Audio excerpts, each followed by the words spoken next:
8-year-old Yana is used to going to gymnastics class 6 days a week in Odessa, Ukraine. Now she practices here, a refugee center in Warsaw, Poland. Do you know why your mom decided it was time for you to go? Ну, потому что Well, because there were explosions there and stuff like that. Did you hear explosions? Did you see any of the war? She left Ukraine with her brother and mother, Ludmila. The journey was very hard because we decided to go there through Moldova, through Romania, through Hungary, and through Slovenia, and then Poland. Yana sits at a table full of donated supplies and goes to school remotely on her phone, right in the middle of this Warsaw refugee center. And she's okay? She says yes.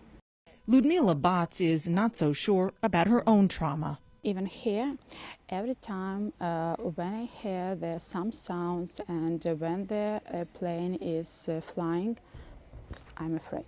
Poland's generosity towards Ukraine's flood of refugees, shelter, food, baby supplies, is well documented. Less known is a focus on what you cannot see, the mental health of the mostly women and children who cross the border. You've redirected a lot of the psychiatrists, psychologists to the Ukrainians. Yes, I have.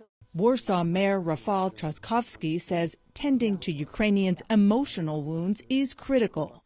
Foundations drop leaflets encouraging Ukrainian refugees to seek counseling.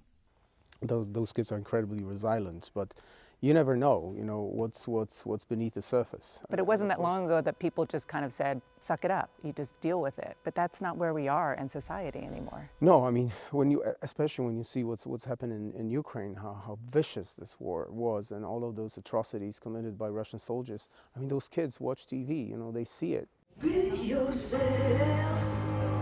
In this group session, the mental health professional for Ukrainian women is a fellow refugee. In the women's circle, as they call it, buried emotions spring to the surface. While mothers tend to their own mental health, their children are in a makeshift daycare on the other side of the room. Little Yana is thrilled by the toys and new people to play with, young enough not to know too much. Her big sister, Antonina, knows far more, experienced more than any 8-year-old ever should. Antonina, why are you here in Poland? Do you know? Because of the war. Because, I don't know, Putin has something in his head. Turns out not all grown-ups make good decisions, huh? When it comes to Putin, yes. To better take care of her girls, their mother takes care of herself in this therapy session. With like-minded people, it's easier to talk. They understand you. Why did you want to have these sessions?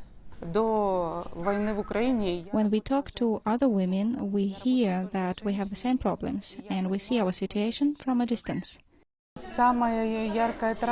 The most prominent trauma is that women don't see tomorrow. They're not sure. They're frightened and scared.